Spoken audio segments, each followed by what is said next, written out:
I saw my son on a bench in the park, sitting there with his baby amid a pile of suitcases. I asked, "Why are you here and not at the office of my company, the one I entrusted to you?" He lowered his head. "I was fired. My father-in-law said our blood doesn't match his. Said I'm bad for the brand." I chuckled. "Get in the car, baby." Chicago looks deceptively calm from the height of the 25th floor. Gray rooftops, the steel-cold Chicago River, endless streams of cars looking like ants carrying their burdens. I stood by the tinted window of my office, holding a cup of cold tea, watching the movement. To some, it is just city traffic. To me, it is the circulatory system of my business. Vance Logistics. A name that might not mean much to the average person on the street, but one that opens any door in ports from New York to Los Angeles. I built this empire over 30 years. I started with one used truck and debts that would make other people put a noose around their necks. I learned to be tough when needed and invisible when it was profitable. Especially invisible. Money likes silence and big money loves dead silence. That is why you won't find my photo in the society pages. I always preferred to stay in the shadows, pulling the strings while others strutted on stage. That was my strategy and it worked flawlessly until recently. My gaze fell on the family photo framed on my desk. Marcus, my son. My only weakness and my greatest investment. 3 years ago, I took a step that many of my partners would have called risky. I decided to test him. Not the kind of test where rich kids sit in their father's offices pretending to work. No, I wanted Marcus to go through the real school of life. I bought a mid-sized company, a logistics firm called Midwest Cargo, and I put someone else in charge. Not my son.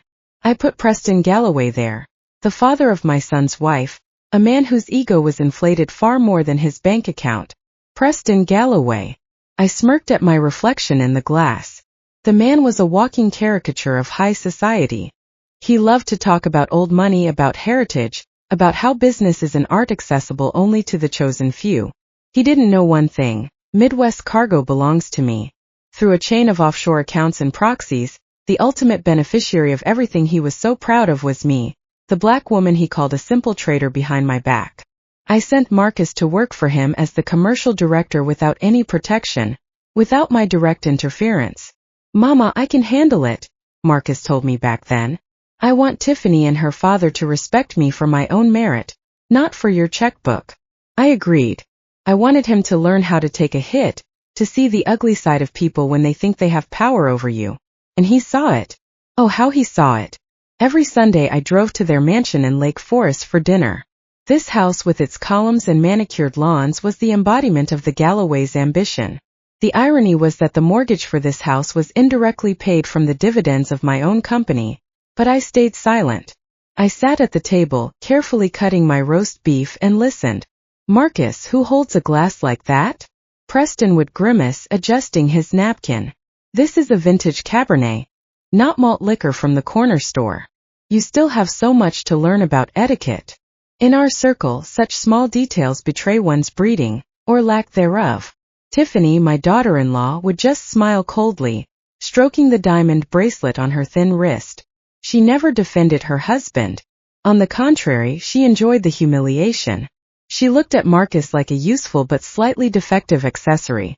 "Daddy just wants what's best for you, honey," she would say in her slow, sugary voice. "You should be grateful he took you under his wing. Where would you be without our family?" I drank my tea and recorded every word, every smirk. I saw my son's fists clenching under the table. I saw the light fading in his eyes, but I waited. I gave him my word not to interfere until he asked. That was the deal. But in recent months my intuition, that beast that saved me back in the 90s, started to growl low in my throat. Something had changed. The air became thick. First it was little things. Reports from Midwest Cargo started arriving with delays. Not a day or two, which is acceptable, but a week. In logistics, a week is an eternity. Preston explained it as a software update and staff optimization. But I know this business from the inside out. When a director starts talking about optimization, it means he is trying to hide holes in the budget. Then Tiffany stopped answering my calls. Before, she at least pretended to be polite, hoping for expensive gifts for the holidays. Now silence. We are at a reception. We have a charity evening. Tiffany is resting. It was like a wall had gone up. But the final straw that made me truly alert was Marcus. He came to see me a week ago just for half an hour. He looked terrible. Gray complexion, hollow cheeks, nervous hand movements. He said everything was fine, just a lot of work closing the quarter. But I wasn't looking at his face. I was looking at his wrist. There was no watch on his arm. The Patek Philippe I gave him for his 30th birthday. A status piece, expensive but mostly memorable. He never took it off. Where is the watch, son? I asked, pouring him coffee. He flinched and pulled down his shirt cuff. At the repair shop, Mama. The clasp was acting up. Decided to get it cleaned while I was at it. A lie. I heard it not in his voice, but in the pause he took before answering. Marcus never had a clasp act up, and he never lied to me so clumsily. The watch wasn't in repair. It was either sold or pawned. Why would the commercial director of a successful firm pawn a watch? The answer could only be one. He urgently needed money. Money he couldn't ask me for. After he left, I didn't call him or Preston. I called Luther, my head of security. I need a full audit of Midwest Cargo, I said dryly, and find out what is happening in the Galloway house unofficially. Just watch. A week passed. The audit was still in progress, but the anxiety inside me was growing by the hour, like pressure in a steam boiler. Today I decided not to wait for reports. I got into the car. Where to, Miss Ellie? Luther asked, looking at me in the rearview mirror. His calm, broad face always had a sobering effect on me.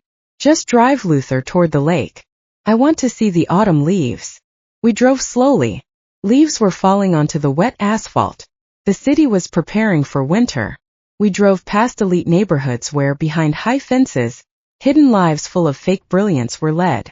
I knew the price of that brilliance. Most often it was bought on credit.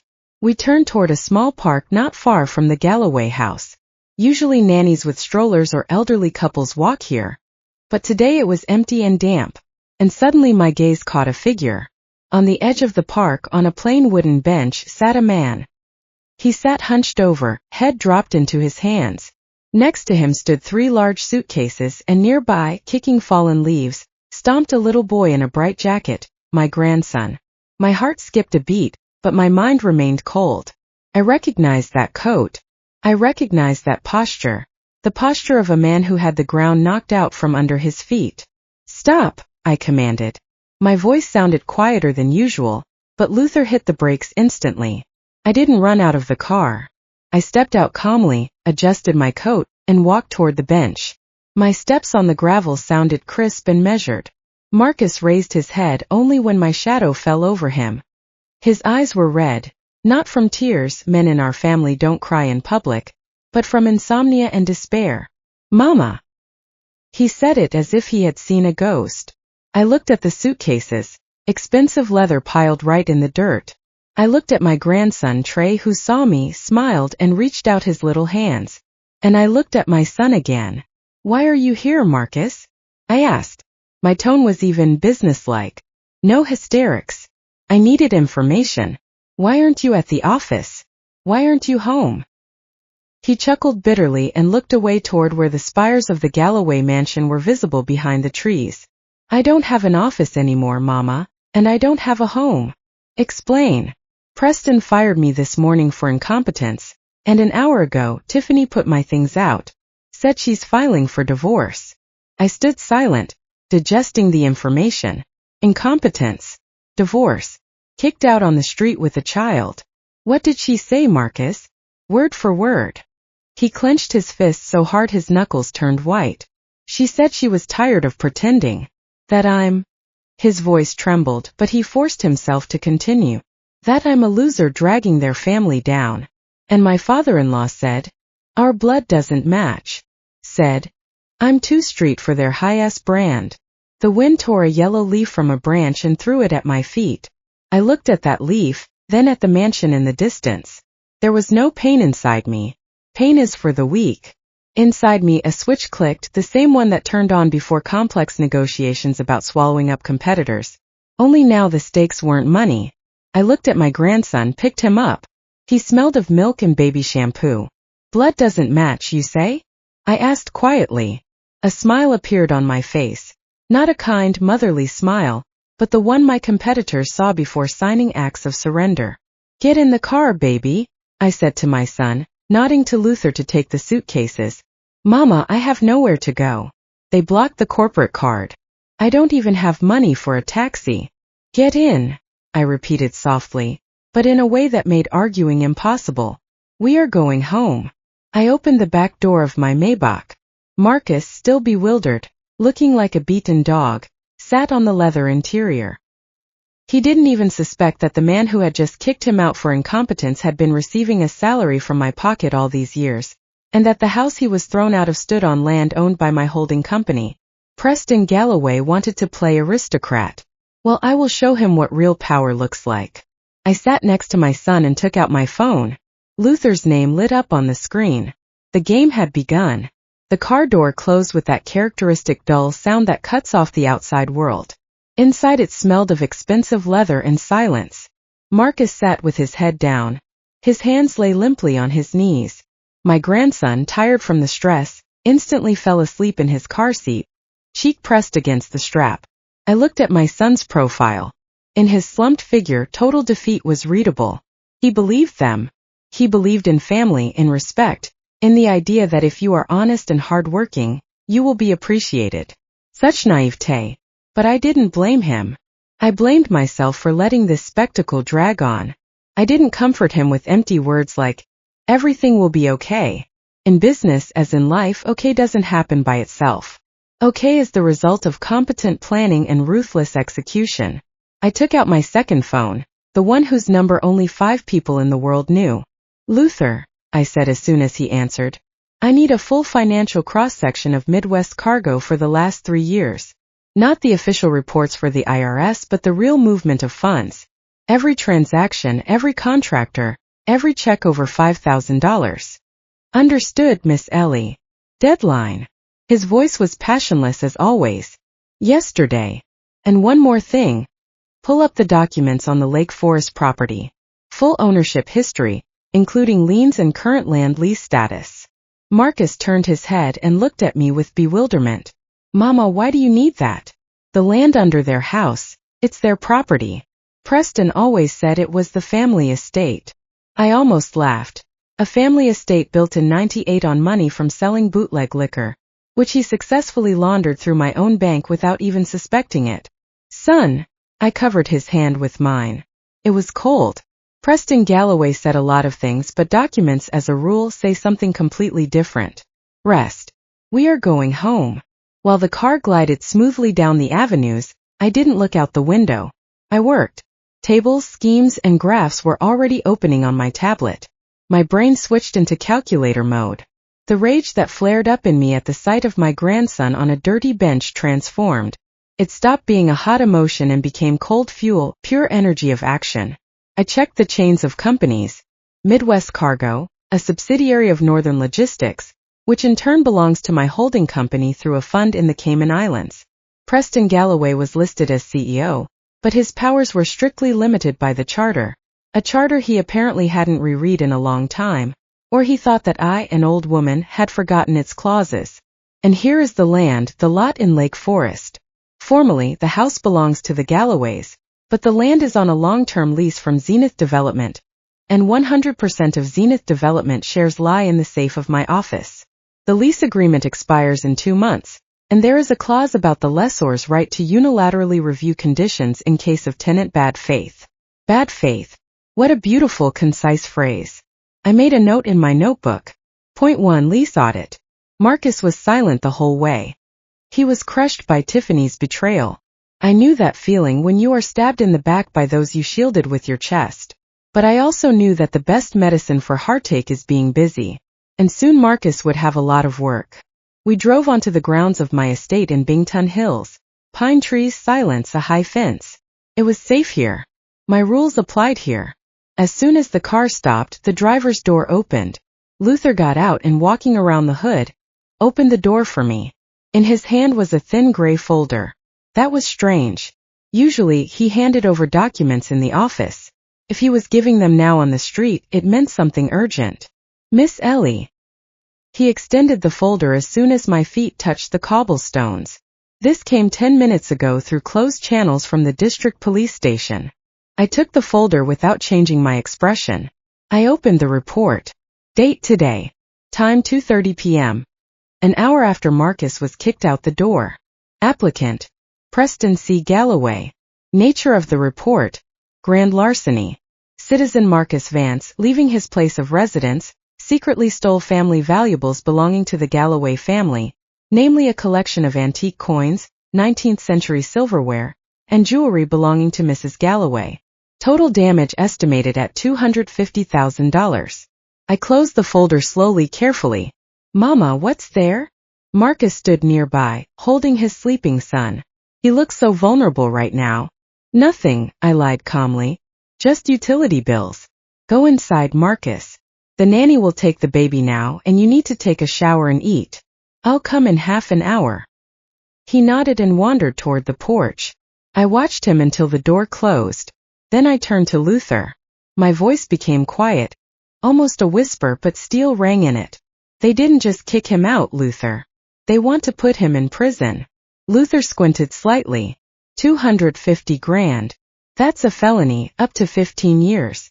They want guarantees he won't claim a division of assets in the divorce. Blackmail by criminal case. Exactly. I nodded. Stupid, greedy people. They think Marcus is just an ex-son-in-law with no one to stand up for him.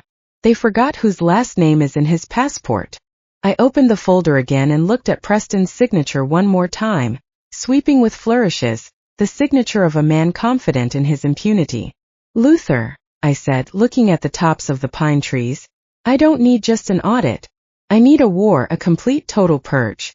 Check all their loans, all personal accounts, all of Tiffany's contacts. Every step they took in the last 6 months must be documented. And find me the detective who accepted this report. I want to know how much they paid him. It will be done. Where do we start the attack? I chuckled. Small. Block their passes to the Midwest Cargo Office. Tomorrow morning, Preston Galloway will find out that his electronic key no longer fits the doors of his own office. Let him run around, get nervous, while I study exactly what he has been managing there. I tapped the folder against my palm. They wanted to accuse my son of theft. Well, I will show them what real theft is. I will steal everything from them. Their business, their house, their reputation, and leave them only their high-ass blood. Let's see how nutritious that is. I turned around and walked into the house. For the first time in many years, I felt absolutely alive. The mechanism was launched. The gears began to turn, and only one person could stop this process, me. But I had no intention of stopping. The office on the second floor of my house turned into an operational headquarters. The large oak desk was piled with documents, and on the wall hung a whiteboard where I had already started drawing a diagram of the Galloway's connections. Marcus sat opposite me, pale but collected. Next to him worked 2 of my best lawyers, Anne and Victor. They asked no unnecessary questions, only dryly clarifying details. Marcus, remember? And tapped her pen on the table. Did you sign this acceptance act for containers from China? Date: August 12th. My son frowned, rubbing his temples. No, in August I was on a business trip in Baltimore. I physically couldn't have signed that. But the signature is yours, Victor noted, showing a scan. A very high-quality forgery. I watched this process from the side, sitting in my chair. I didn't need to interfere in the details. My people knew their business. My task was global. I opened my laptop and logged into the holding company's banking interface. Green lines glowed on the screen. Active credit lines of subsidiaries. Among them was Midwest Cargo. Overdraft limit: $1 million. This is the money the company lives on during cash gaps, pays salaries, rent, customs duties. Without this needle, Preston's business would suffocate in a week. I hovered the cursor over the suspend service button. My finger froze for only a second, not from doubt but from anticipation. It was like a surgeon applying a clamp to an artery to stop bleeding. Only in this case I was cutting off oxygen to a tumor. Click. Status changed to blocked by Bank Security Service. Reason: internal counterparty check. A vague bureaucratic formulation perfectly suited to drive someone crazy. I leaned back in my chair and shifted my gaze to another monitor. It was streaming video from surveillance cameras in the Midwest cargo office. My specialists installed these cameras 5 years ago for security. Preston thought they only recorded to the security archive. He didn't know a direct channel came to me. On the screen I saw his office. Preston Galloway was pacing from corner to corner, gesturing furiously. He was yelling at the chief accountant, a poor woman with shaking hands. There was no sound, but by his red face and the bulging veins in his neck, it was clear. He had just tried to make a payment, and the bank rejected it. He grabbed the phone. I knew who he was calling, the branch manager, Peter Henderson. Preston considered him a friend. They played golf together on Thursdays. I took my phone and typed a short message to Peter Henderson. Preston will call. Say it's a system glitch. New York is checking the algorithms. Time frame unknown.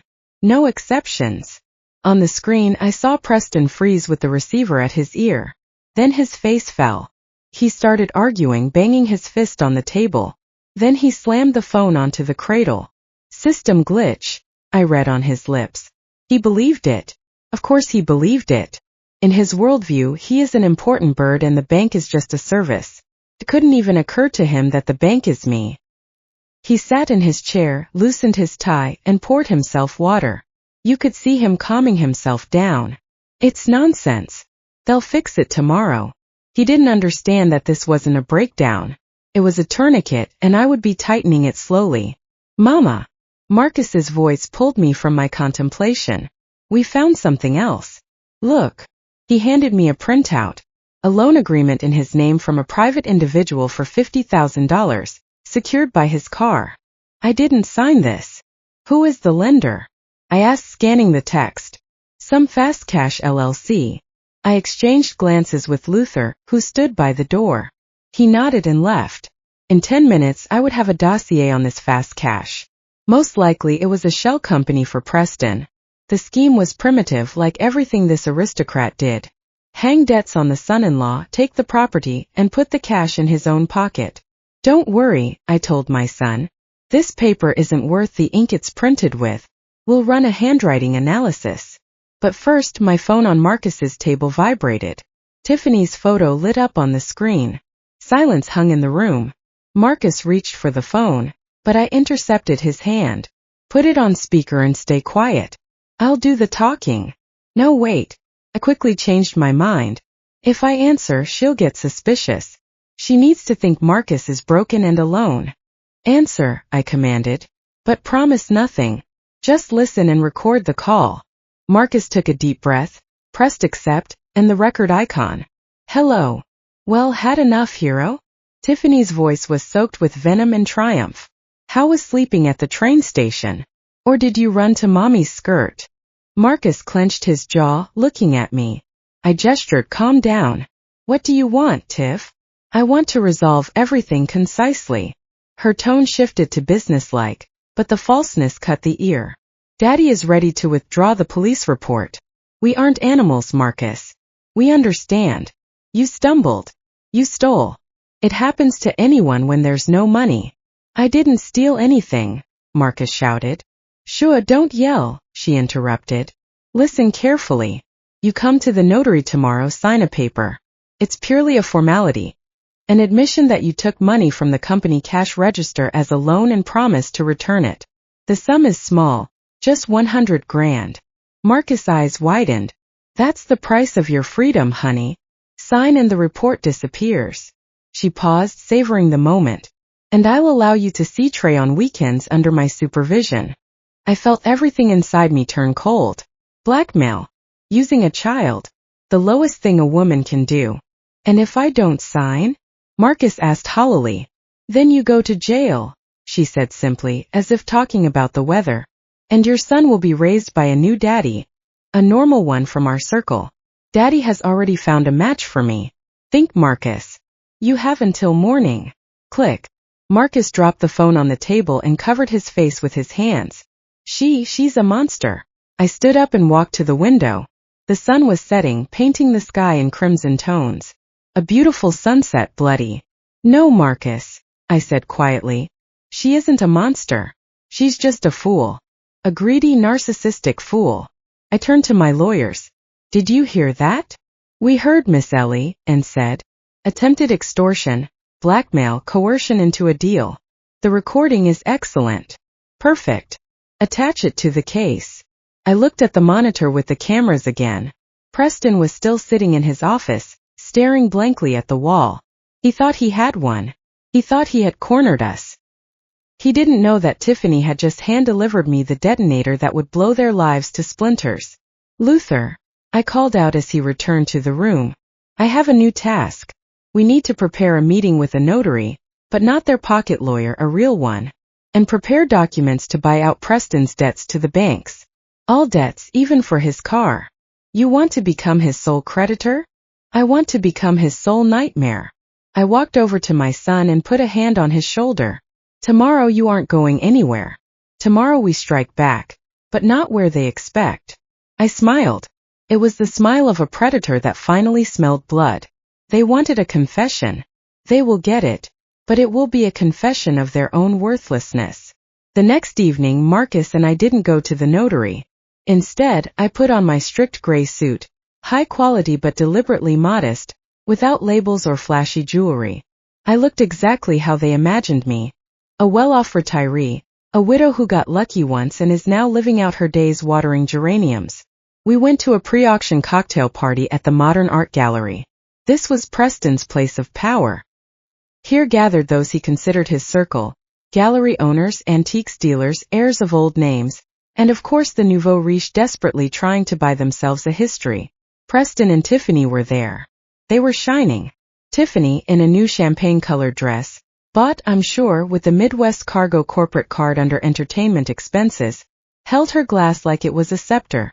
Preston, flushed from cognac, was the center of attention of a small group. I took a glass of mineral water and stood in the shadow of a column not far from their circle. No one noticed me. I was background, part of the decor. Oh, it was such a drama. Tiffany broadcasted theatrically, rolling her eyes. Marcus just disappeared. Couldn't handle the pressure. You know, business at this level requires nerves of steel. And he, well, let's just say he was too simple for it. Street background. You understand. Some lady nodded sympathetically. Poor Tiff, left alone with a child and a business on her hands. Oh, come now. Preston stepped in, adjusting his bow tie. We will manage. The Galloway family has survived worse times. We are cleansing ourselves of ballast. Sometimes you need to cut off a rotten branch for the tree to flourish. By the way, gentlemen, I have amazing news. Our company is reaching a new level. We are attracting a major investor from Europe. I almost choked on my water. Investor from Europe with blocked accounts and a zero balance. This wasn't even a lie. It was a fantasia. But people listened. They nodded. They believed the pretty picture. Preston noticed me. For a second, irritation flashed in his eyes, as if he saw a stain on the tablecloth.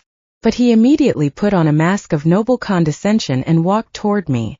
Mrs. Vance, he rumbled, attracting the attention of those around. What a surprise. You decided to come out into society. He came closer, washing over me with the smell of expensive perfume and alcohol fumes. I came to hear about your successes, Preston, I said quietly, looking him straight in the bridge of his nose, and to find out how my grandson is. He smiled patronizingly and patted me on the shoulder. I barely held back from brushing his hand off. The grandson is wonderful. He has a new nanny with an Oxford accent. Now, as for successes, you know, Mrs. Vance, I've wanted to tell you for a long time. Marcus, he's a good boy. Truly handy but not an eagle. He didn't have, the breeding and understanding of subtle matters. We tried to pull him up, educate him, but genes are stubborn things. Don't be offended, but he just didn't pull our weight. Wait, I repeated like an echo. I understand. Yes, wait. He became animated. Big business is a game for the chosen.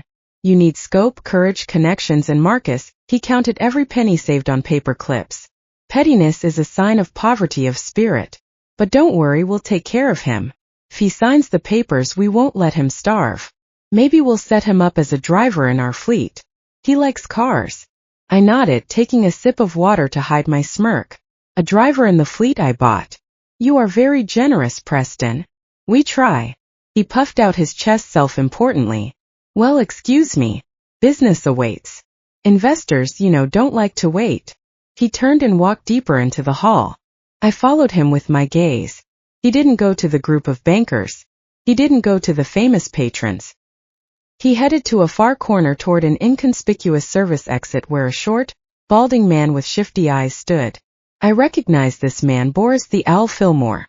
In certain circles he was known as a cleaner, but he didn't wash floors. He laundered problematic assets, bought stolen goods, liquidated bankrupt property for pennies, helped warehouse inventory disappear. If Preston is talking to the owl, it means only one thing. He isn't looking for an investor. He is looking for a fence. I discreetly took out my phone and turned on the camera, covering it with my clutch. The zoom allowed me to see their faces clearly enough. Preston was explaining something heatedly, poking a finger at his smartphone screen. The owl listened, curling his lips skeptically, then nodded and took out a notepad. I saw Preston hand him a flash drive, a small black flash drive. What was on it? Client database, logistics schemes, or documents for equipment? I remembered Preston's words about ballast. He didn't just kick Marcus out. He decided to sell off the company's assets before I interfered. He thought the bank glitch was temporary and he needed cash to cover holes right now. He was selling trucks, my trucks, for cash under the table. This was no longer just theft. This was grand larceny committed by a group of persons by prior conspiracy. I felt the phone vibrate. A message from Luther. Miss Ellie, we cracked their correspondence. They are preparing the sale of 10 Mack trucks tomorrow morning. The buyer is a structure connected to organized crime. Price is 30% of market value. Cash. I looked at Preston. He was shaking Fillmore's hand and smiling. He was selling my property to gangsters for a third of the price to buy himself a little more time playing the aristocrat. This was a mistake. A fatal mistake. I finished my water and put the glass on a passing waiter's tray. Thank you, I said into the void. Preston walked past me again, glowing from the success of the deal. Still here, Mrs. Vance? He threw over his shoulder. Don't be bored. Try the canapes with caviar. They say they're not bad. At least eat like a human being. Bon appetit, Preston, I answered. Enjoy it while you can. He didn't even slow down, confident that I was just an old, envious woman. He didn't hear the verdict in my voice. I walked out of the gallery into the fresh air. Marcus was waiting for me in the car. Well? He asked anxiously. Better than I thought. I sat down and fastened my seatbelt. They didn't just make a mistake, Marcus. They exposed themselves completely. What happened? Your father-in-law decided to sell our trucks for parts tomorrow morning. Marcus turned pale. But that's the end.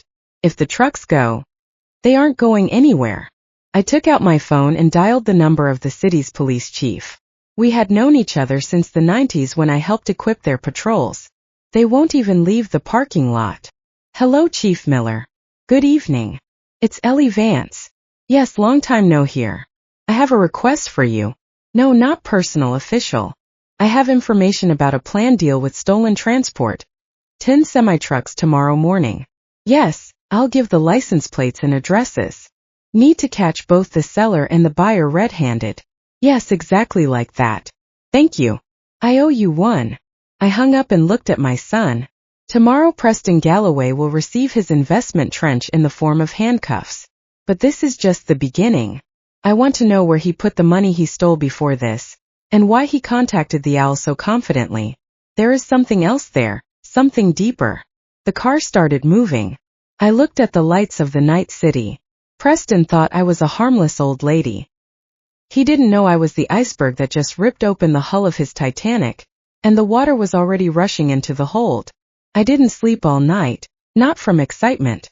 That had long ago been replaced by cold concentration, but from anticipation. In the morning, Luther was supposed to bring the results of the full audit, including recovered deleted files from the Midwest cargo servers.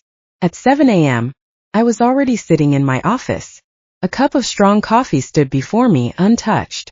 The door opened without a knock. Luther walked in, and by his face I understood. Everything was much worse than we assumed. Usually his face is impenetrable, like a concrete slab. but now a hard disgust lurked in the corners of his lips. He placed a thick black folder on the table. Not gray like usual but black. This was our unspoken code. Critical threat. Read, Miss Ellie. Just keep yourself together. I opened the folder. First lay the report on Marcus' credit history. I scanned the numbers and felt the blood drain from my face. Not from fear, but from revulsion. In my son's name, 12 loans were taken out in different banks, from major ones to payday lenders. The total sum was $1.5 million. Dates of issue: the last 6 months. Signatures: Marcus Vance, forensics confirmed, Luther said hollowly. High-quality forgery using a plotter. But that's not the worst part. Look at page 5. I turned the page. There were scans of surety agreements. For these loans, the guarantor was Midwest Cargo, and the collateral was the personal property of the general director. Meaning on paper, Marcus took the money and Preston, like a kind father-in-law, vouched for him with the firm's assets. The scheme was diabolically simple and cynical. They took the money, funneled it offshore through shell companies, the list was attached on the next page, and hung the debts on Marcus. When the time came to pay, they planned to declare Midwest Cargo bankrupt due to my son's ineffective management, and put him in prison for fraud. They weren't just stealing. They were building a scaffold for him brick by brick, month by month. While we ate dinner with them on Sundays, while Tiffany smiled at her husband, they were methodically preparing his destruction. That's not all. Luther's voice became quieter. We cracked Tiffany's cloud storage. The folder is called Dirt. He placed a tablet before me and pressed play. On the screen was video filmed by a hidden camera in their bedroom. Marcus sits on the edge of the bed, tired, upset. Tiffany walks around him. Her voice sounds caring, but the words hit exactly on target. Marcus, you're so nervous lately. Maybe you should take some pills. You've become aggressive. You're scaring the baby. I'm not aggressive, Tiff. I'm just tired. Marcus explodes. See, you're yelling. You're unstable. Video cuts. Next file. Another provocation again. She drives him to screaming, to tears, to that state where a person loses control. She wasn't calming her husband. She was training him like a dog to show these recordings in court later and say, "Look, he's a psycho. He can't be trusted with a child." I pressed pause. My hand didn't tremble. On the contrary, it became hard as stone. If up to this moment I still had some moral limits, after all, they are my grandson's relatives, now they vanished, evaporated. Before me were not people. Before me were parasites. Predatory, ruthless parasites feeding on my son's life. Is there anything else? I asked in an icy tone. Yes, the most important thing at the end of the folder. I turned the last pages and froze. Pledge agreement. Borrower Midwest Cargo LLC. Lender. Some investment fund registered in the Cayman Islands. Some $5 million. Collateral. General license for international freight transportation number 78A1. The air in the office became thick and viscous. License number 78A1. This is not a Midwest Cargo license. This is the license of the parent company, Vance Logistics. My license, the heart of my entire empire. A document without which hundreds of trucks will stop. Warehouses will close. Contracts with federal chains will collapse. Preston didn't have the right to even touch this document. He didn't have access to the originals. How? I exhaled. They made a duplicate, Luther answered. Through a corrupt notary. They certified the copy as an original and pledged it for the loan. The money is supposed to hit their account today by noon. If they receive this tranche, they disappear and the creditors come to us for the license. I closed the folder slowly. $5 million, the price for which they sold not only Marcus but me as well. They decided I was an old fool who wouldn't notice anything until it was too late. They decided to go all in. I stood up and walked to the window. Down in the yard, Marcus was playing with his son. He tossed the toddler in the air and the boy laughed loudly. My son, my grandson, and these creatures wanted to take everything from them, freedom, future, name. I felt a wave rising inside me. But it wasn't hysteria. It was power. The power of a tsunami that has already formed in the ocean, and is now inexorably moving toward the shore. Luther, I said without turning around, block the tranche by any means. Call the Federal Reserve, the FBI, connect our people in financial monitoring. That money must not reach them. Will do. And what about them? I turned. In the mirror opposite, I saw my reflection. There was no pity in my eyes. With them, we won't just stop them. We will give them the opportunity to bury themselves even deeper. I returned to the desk and picked up the phone. Tiffany wanted to meet to get Marcus' confession. She won't get it, but she will get another offer. One her greed won't allow her to refuse. I looked at the document about the license pledge. They bet everything. That means they must lose everything, including their freedom. I dialed Tiffany's number. Hello, Tiff. It's Ellie Vance. Yes, I know about the police. I know about Marcus' debts. No, don't hang up. I'm not calling to fight. I'm calling to negotiate. I want to buy his freedom. A pause hung on the other end of the line. I heard her breathing, the greedy, ragged breathing of a predator catching the scent of easy prey. And what do you propose? She asked cautiously. The condo, my condo on the Gold Coast, and the summer house in exchange for withdrawing the report and waiving alimony. The condo. The light cut through her voice. The penthouse. Yes. Only I need you to give written guarantees. Of course, she almost squealed. When? Today? At 3 o'clock at the Conservatory Cafe. Come alone. I pressed end call. She bit. Of course she bit. Greed was always her weak spot. She thinks she won. She thinks I surrendered. She doesn't know that I'm going to this meeting not with condo documents. I am going there with a wire and a tactical team waiting for my signal in the next room. Preston pledged my empire. Tiffany tried to drive my son insane. Now there will be no mercy. None ever. The Conservatory Cafe was chosen not by chance. A quiet corner in the city center, drowning in the greenery of palms and ficus trees, creating an illusion of comfort and safety. The ideal place for soul-to-soul talks, and for traps. I arrived 10 minutes early, took a table deep in the hall by a window looking out into the courtyard. I wore a simple beige blouse and that antique cameo brooch my husband gave me for our silver anniversary. Today this brooch performed a special function.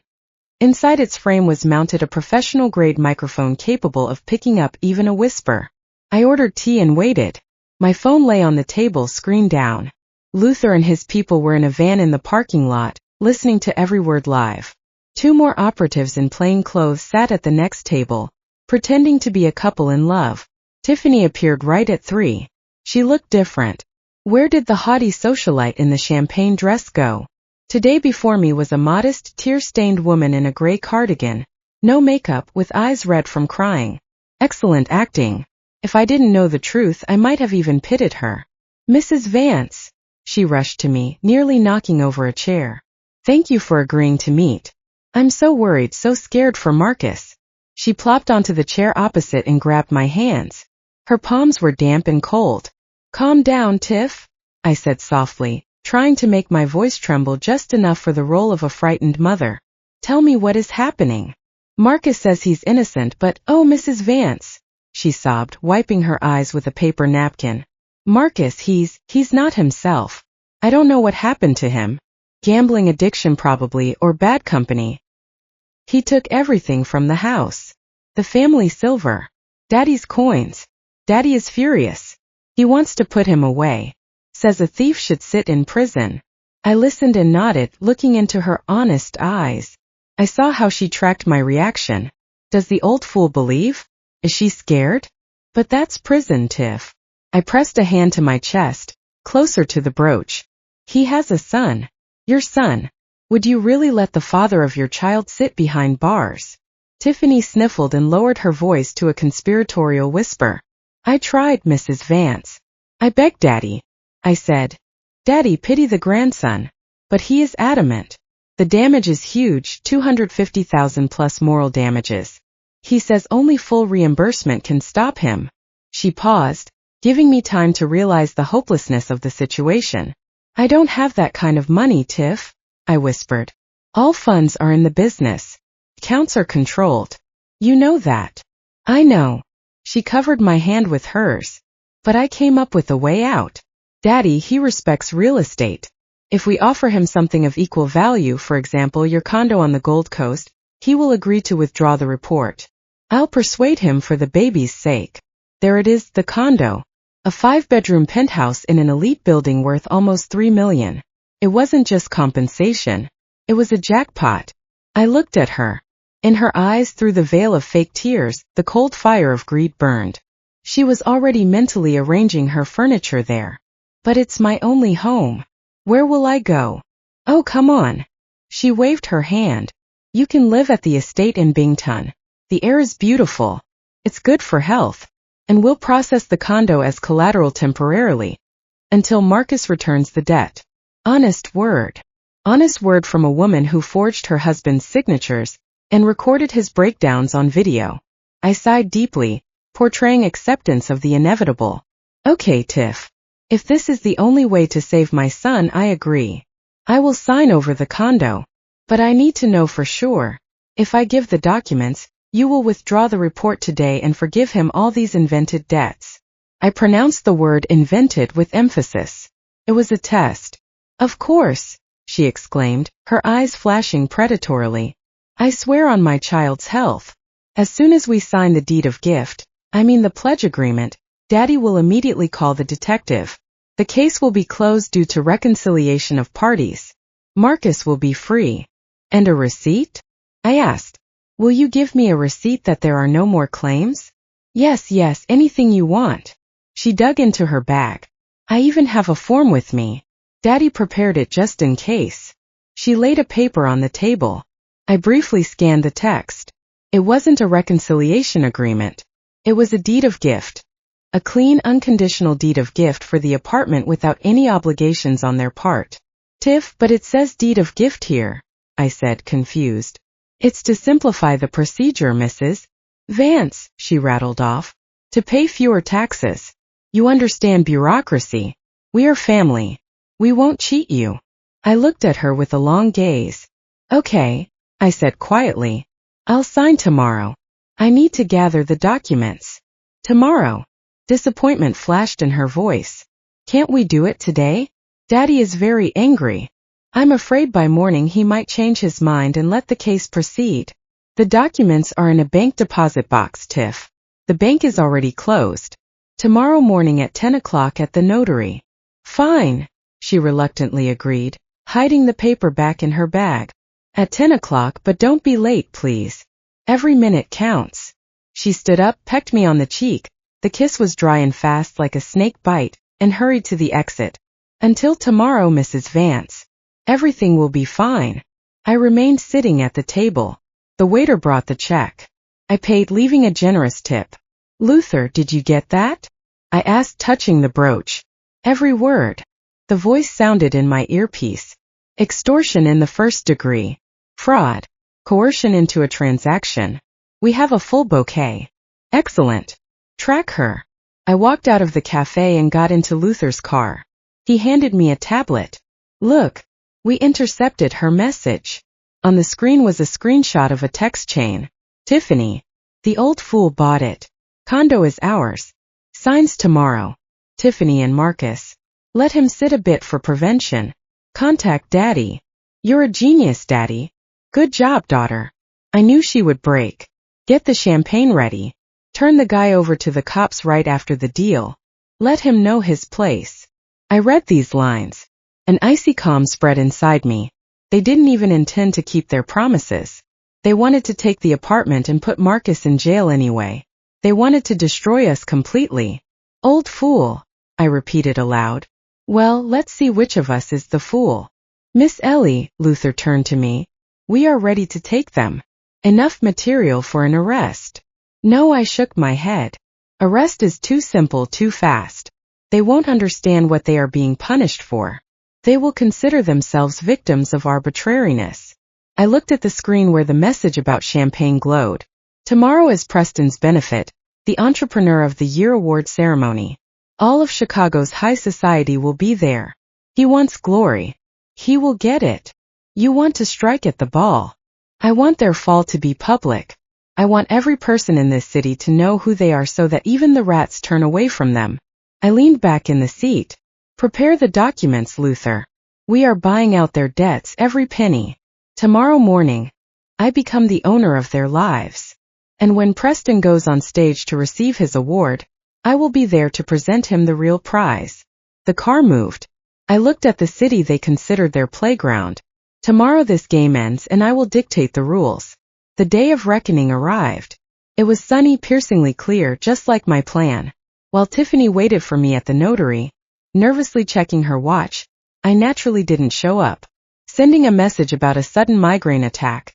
I sat in the office of the chairman of the board of Northern Capital Bank. Ellie, are you sure? He asked, looking through a thick stack of assignment agreements. You are buying the debts of individual Preston C. Galloway and the legal entity Midwest Cargo LLC with a discount, but the sum is still impressive. This is a risky asset. It's not an asset, Paul, I answered, signing the last page with my signature fountain pen. It's a tool and I know how to use it. At 12 o'clock sharp, the procedure was completed. Now I own not only the land under their house, I own their mortgage, their car loans, their overdrafts, and even the debts on Tiffany's credit cards, which she loved to empty in Milan boutiques. I became their sole creditor, their judge and their executioner. Thank you. I stood up and shook the banker's hand.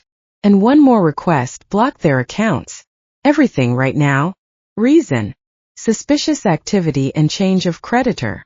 Will do. I walked out onto the street. The air seemed especially fresh.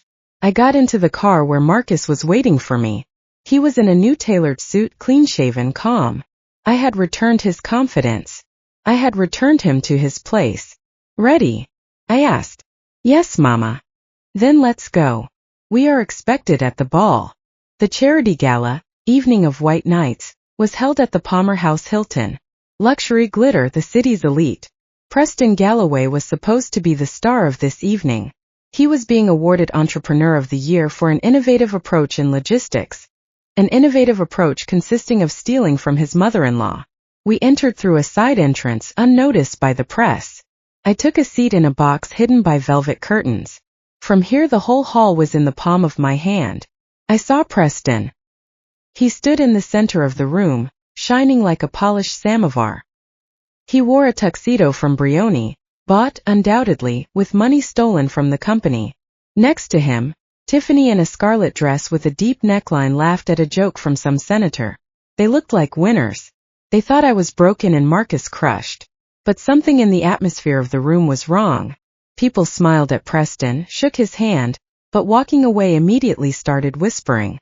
The glances were not admiring but evaluating, curious, as if they were looking at a tightrope walker walking without insurance who doesn't yet know the rope has been sawed through. Preston felt it too. I saw him nervously adjusting his tie, his smile becoming more and more strained. He searched with his eyes for his partners, that same owl, but they weren't there. The owl, by the way, was already giving testimony at the FBI office. My lawyers and connections worked flawlessly. At 7:55, 5 minutes before Preston's walk to the stage, I gave the signal to Luther. Time. Luther pressed a button on his tablet. Down in the hall, Preston's phone beeped. He took it out of his pocket casually, with the look of a busy man, glanced at the screen and froze. I saw through binoculars the color drain from his face. He became white as his starched shirt. Message from the bank. Your accounts are seized. Access to funds blocked. Reason: suspicious transaction. Please contact the new creditor. He started frantically poking his finger at the screen, trying to log into the app. Error. Error. Error. He looked up and met Tiffany's gaze. She was also looking at her phone. Daddy, she whispered with just her lips, but I understood. Cards aren't working. The payment for catering didn't go through. Preston looked around.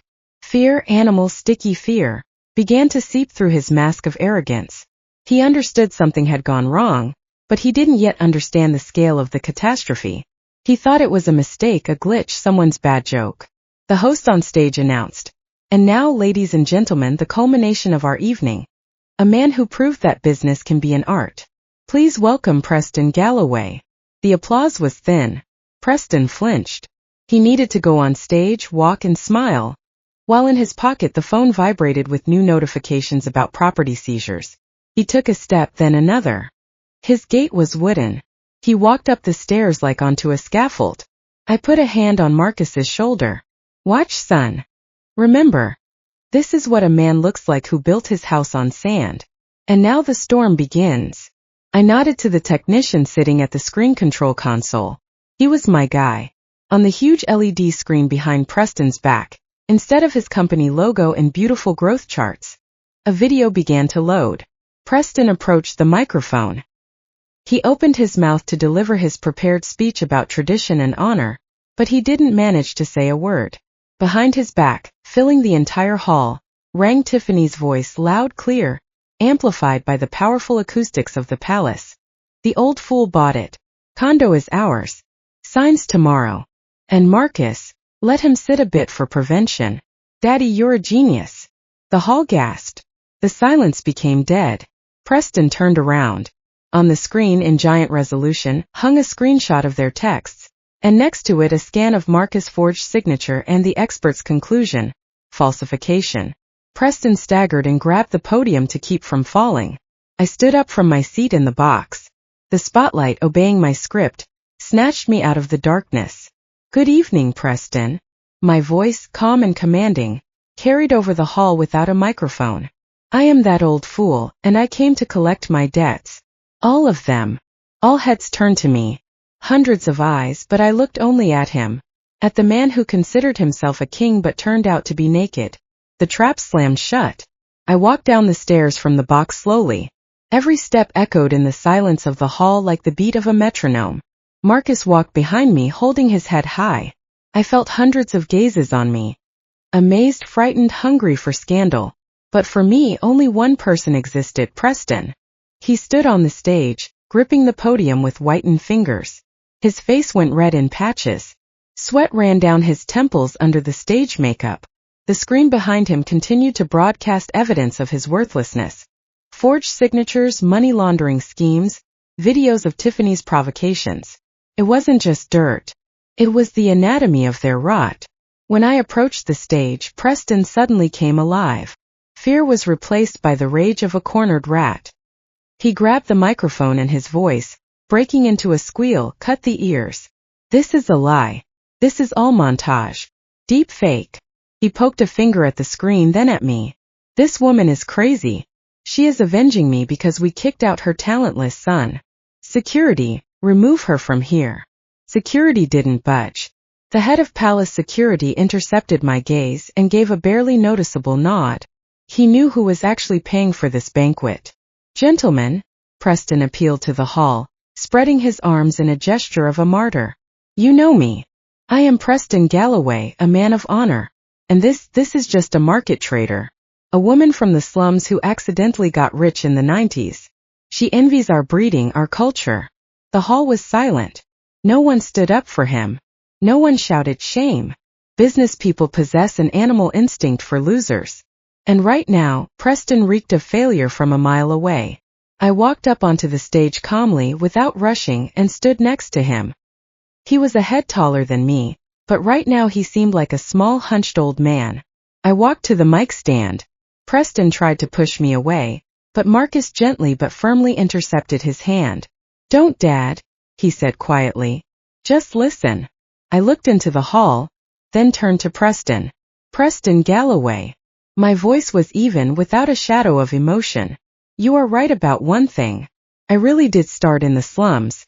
I loaded crates, slept in the cab of a truck, and counted every penny. And you know what? Those very slums that you despise so much built the house you slept in last night. They paid for this tuxedo. They bought you this status. Preston opened his mouth to object, but I raised a hand, demanding silence. You said that our blood doesn't match yours, that it's too simple. Well, I have good news for you. You are no longer connected to this simple blood. I am freeing you from this burden. I took a thin folder from my purse and placed it on the podium before him. What is this? He wheezed. This is a notice of liquidation. Your firm is no more. Midwest Cargo is declared insolvent. All assets have passed to the primary creditor, me. You don't have the right, he started, but his voice trembled. I do. As the owner of 100% of your debt obligations, I also annulled the land lease agreement under your mansion. Clause 4.2. Bad faith conduct of the tenant. Stealing from the landlord is very bad faith, Preston. He swayed. His eyes darted around the hall looking for support but encountered only cold, detached faces. And lastly, I pointed to the screen where the prosecutor's conclusion glowed. I handed the originals of all documents to the FBI. Forgery of signatures, fraud, grand larceny. You so wanted to send my son to prison. Well, you dug a pit. Welcome to it. Preston looked at me and I saw his world collapsing in his eyes. His illusory world built on lies and other people's money. You destroyed everything, he whispered. You destroyed a family. No, Preston. I just turned on the lights, and what you called a family turned out to be a cockroach nest. And then happened what I was waiting for, the final chord of their hysteria. Tiffany, who had stood in a stupor on the side of the stage all this time, suddenly broke from her spot. Her face was twisted into a mask of insane rage. Bitch! She shrieked, throwing herself at me, fingers spread, aiming for my face with her nails. I hate you. I'll kill you. Give me my money. The hall gasped. Marcus jerked to shield me, but he didn't make it in time. Luther, materializing from the shadows of the wings, intercepted her hand in midair, easily, professionally, without unnecessary movement. Tiffany hung in his grip, kicking her legs in the air. Her scarlet dress rode up, exposing ridiculous lace underwear. It was the end. End of the lady image. End of dignity. Luther carefully set her on her feet, but didn't let go of her hand. With his other hand, he took a folded sheet of paper from his inner pocket and put it in her free palm. Citizen Tiffany Galloway, he pronounced in his dispassionate baritone, heard even in the back rows thanks to the microphone on the stand. This is an eviction notice. Marshals are already working at the property. You have 2 hours to collect personal belongings. A list of items allowed for removal is attached. Jewelry, furs, and art objects are seized to pay off the debt. Tiffany looked at the paper, then at me, then at her father and howled. It wasn't crying. It was the howl of a beaten dog whose bone had been taken away. Daddy, do something. Daddy. But Daddy couldn't do anything anymore. Preston slumped to the floor right on stage, clutching his head in his hands. His tuxedo crumpled, his bow tie slid to the side. He was crushed, not by me, but by his own greed and stupidity. I looked at them from above. At this couple who just an hour ago considered themselves the elite. Marcus, I said calmly. Let's go. We have nothing more to do here. My son walked up to me, took my arm. He didn't look at his ex-wife. He looked forward over the heads toward where the exit was. Goodbye, gentlemen. I threw to the hall. I hope you enjoyed the show. Don't forget to check your pockets. Next to such people, you always need to be on guard. We descended from the stage into dead silence. People parted before us like the sea before Moses. I walked with a straight back, feeling the warmth of my son's hand. I felt no gloating, only tiredness and a huge, pure relief. The tumor was removed. The organism could start healing. At the exit, I turned back. Security was already lifting Preston by the arms, and Tiffany was thrashing in hysteria, trying to hit Luther with her purse. They got exactly what they deserved. Public shame and total oblivion. Let's go home, Mama, Marcus said. Trey is waiting. Let's go, I smiled. Now we are truly going home. 2 weeks passed. The name Galloway is now whispered in Chicago like the name of a nasty disease. Preston is sitting in jail awaiting trial on 5 counts, and his lawyers change faster than the weather outside the window. They have no money to pay them. Tiffany moved into a studio apartment in Gary, Indiana. 400 square feet on the outskirts where she finally has to wash her own clothes and count change at the grocery store. Let her get used to it. It's a useful experience. Marcus returned to the CEO chair. Only now he is different. The softness that predators like so much has disappeared from his gaze. Now there is steel. He works hard, clearly without unnecessary emotions. Yesterday he fired the head of purchasing for a kickback without even flinching. He learned the lesson. And I sit on the same bench in the park where it all began. Around me is golden autumn. The air is transparent and fresh. But now there are no suitcases and no despair here. My grandson, rosy-cheeked and happy, runs along the alley chasing a fat pigeon. His laughter rings like a bell, dispersing the silence. I put down my phone. No urgent messages, no anxious calls. My empire runs like a clock, and my rear is protected. I feel a sunbeam touch my cheek. And for the first time in many years, I don't want to run anywhere. I didn't just save my son. I gave him the main inheritance, the understanding that dignity isn't passed down with genes and isn't bought with a title. It must be defended every day. I take a small, simple thermos out of my bag. No silver, no gilding, ordinary steel. I pour hot tea with thyme into the cup lid. Steam rises up, dissolving in the autumn air. A woman with a stroller walks by. She catches my gaze. I smile at her simply, openly, without the mask of the Iron Lady. She smiles back. I have nothing more to hide and no one to fear. I am free.